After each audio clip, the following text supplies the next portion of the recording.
सुप्रभात मेरे प्यारे विद्यार्थियों। पिछले वीडियो में मैंने आपको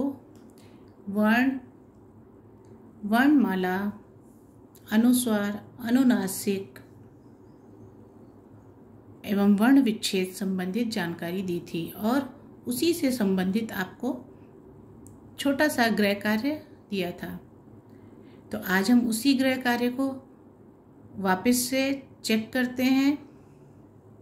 तो आप लोग अपनी अपनी नोटबुक खोलिए जहाँ पर भी आपने वो गृह कार्य किया है और उसको मेरे साथ साथ चेक कीजिए। पिछले वीडियो में मैंने आपको गृह कार्य दिया था, निम्नलिखित शब्दों पर अनुस्वार एवं अनुनासिक की मात्राएं लगाइए। तो चलिए आज इसी को हम चेक करते हैं और आप लोग देखिए कितने लोगों ने सही किया है और कितनों ने गलत किया है। जिसने गलत किया हो उसको आप लोग सही कर लीजिए। तो जैसा मैंने पहले बताया था कि अनुस्वार की मात्रा, आपको बताया था मैंने, अनुस्वार की मात्रा का यानी अंग की मात्रा का चिन्ह इस तरह का होता है और अनुनासिक की मात्रा का चिन्ह चंद्र बिंदु की तरह होता है। तो चलिए देखते हैं कहाँ पर हमारी अनुनासिक की मात्रा आएगी और कहाँ पर चंद्र बिंदु। तो बंद, जब हम किसी शब्द का उच्चारण सिर्फ नाक से करते हैं तब अनुस्वार यानी सिर्फ एक शिरोरेखा के ऊपर डॉट यानी अंग की मात्रा लगती है। जब हम किसी स्वर ध्वनि का उच्चारण नाक और मुख दोनों से करते हैं तब चंद्र बिंदु की मात्रा का प्रयोग किया जाता है। चलिए आगे बढ़ते हैं। पहला अक्षर है हमारा, देखो, ब और द। अब इस पर हम अनुस्वार की मात्रा लगाएंगे तो ये शब्द बनेगा बंद, गंदा, नींव। आगे आता है देखो भांति। अब आप देख सकते हैं इसका उच्चारण करते समय हमने कैसे किया, भांति, मतलब नाक और गले दोनों से स्वर निकला या नाक और मुख से दोनों से स्वर निकला, इसीलिए चंद्र बिंदु। कुआं, ढंग, जहां पर अंग की मात्रा आती है तो स्वर पूरा नाक से निकलता है। डंडा, मां, चांद, कांच, पंकज, बांटना, बूंद, रंग, गांव, सांप, लंबी, तंबू और अंगूठी। जब मैंने आपको गृह कार्य दिया था तो मेरे प्यारे विद्यार्थियों 17 नंबर आपका मिस हो गया था, तो आज उसको आप कंप्लीट कर लीजिए। गंगा, 17 नंबर वर्ड है आपका गंगा। तो ये था आपका गृह कार्य का करेक्शन या चेकिंग। इसे आप लोग स्वतः कर सकते हैं।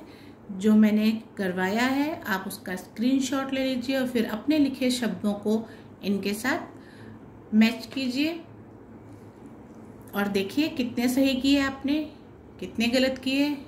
अपनी परीक्षा स्वयं ले लीजिए। और अब आगे बढ़ते हैं प्रश्न नंबर 2 की तरफ। प्रश्न नंबर 2 मैंने आपको दिया था, निम्नलिखित शब्दों का वर्ण विच्छेद कीजिए। तो चलिए इसको भी हम एक बार चेक करते हैं। मैंने आपको बताया था वर्ण विच्छेद करते समय हम स्वर और व्यंजन को अलग अलग करके लिखते हैं। जैसे पहला शब्द है हमारा ग प्लस अ प्लस र प्लस अ प्लस म। तो ये शब्द हो गया ग अ र अ म प्लस अ, तो ये हो गया गरम। ऐसे ही दूसरा शब्द करेंगे आ प्लस न प्लस न प्लस द प्लस अ। अब आप देखेंगे कि यहाँ पर हमने 2 बार न लिखा है, मतलब आनंद। इसकी अंग की बिंदी न के ऊपर आएगी। दूसरा है पीतल, प प्लस ई प्लस त प्लस अ प्लस ल प्लस अ, पीतल। नेक्स्ट है ब प्लस अ प्लस च प्लस च प्लस अ। जिन शब्दों के नीचे हलंत नहीं लगा है, इसका मतलब उनके साथ स्वर जुड़ा हुआ नहीं है, वो बिना स्वर के हैं। तो यानी कि यहाँ पर बच्चा देखो आधा च है, इसीलिए यहाँ पे हमने च लिखा हुआ है। अब इसी तरह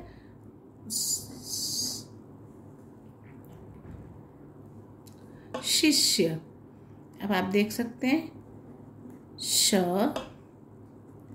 प्लस छोटी ई प्लस श, क्योंकि ये आधा है इसीलिए अब हम इसके नीचे हलंत नहीं लगाएंगे। प्लस य प्लस अ, शिष्य। प प्लस अ प्लस र प्लस अ प्लस म प्लस अ। नेक्स्ट है ज प्लस अ व प्लस आ, क्योंकि यहाँ पर बड़े आ की मात्रा है इसीलिए हम बड़े आ का स्वर लिखेंगे। प्लस न प्लस अ। आगे स प्लस अ प्लस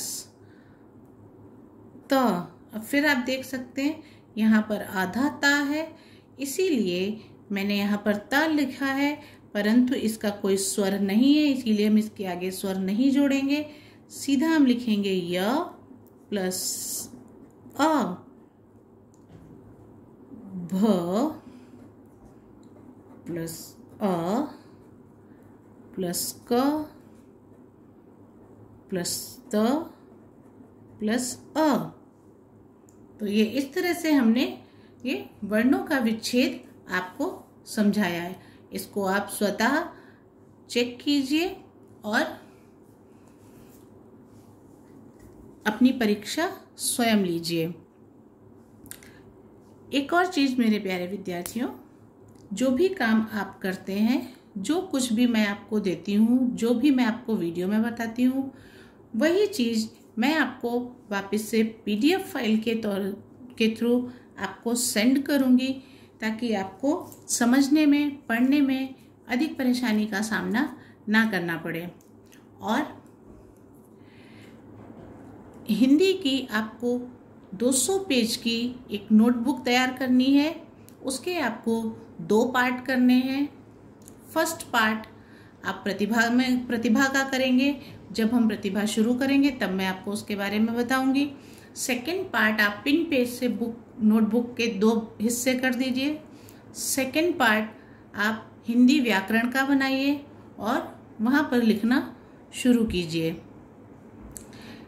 आप लोगों ने पिछले साल भी ऐसा ही किया था, तो आप लोगों को भली भांति मालूम होगा कि किस तरह से करना है। तो जो मैंने बताया है उसी तरह से कीजिए। आशा करती हूँ आपको कोई परेशानी नहीं होगी। तो आज का वीडियो मैं यहीं समाप्त करती हूँ। अगले वीडियो में मैं आपको मात्राओं से संबंधित जानकारी दूंगी। स्वरों की मात्राएं कौन कौन सी होती हैं, ये हम अगले वीडियो में पढ़ेंगे। तब तक के लिए घर पर रहिए, सुरक्षित रहिए और अपनी पढ़ाई पर ध्यान दीजिए। धन्यवाद।